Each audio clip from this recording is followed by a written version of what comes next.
নেমে গেছে, বেটার জন্য দোয়া করতে পাইনি। হাই রে মুসলমান, মদের ভাটিতে জীবন কাটিয়ে মারা গেছে, গাঁজার ভাটিতে জীবনটা কাটিয়ে মারা গেছে, বেঈমান আর মুশরিক হয়ে মারা গেছে। আপনি তার লেগে মিলাদ পড়ানোর লাইন বার করেছেন, মিলাদ পড়িয়ে জান্নাতে যাবেন। আরে দোয়া তো কার লেগে হয়? মুমিনের লেগে। কার লেগে হয়? মুমিনের লেগে। আল্লাহকে বলার লাইন থাকতে হবে।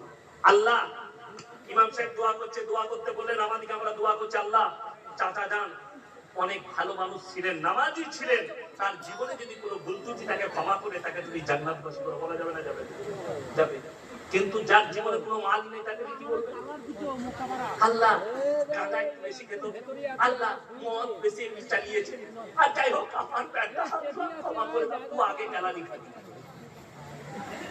এটা মাথায় বড় কষ্টের বিষয়। নবীরা দোয়া করতে পাইনি। শুনে যান কোরআন।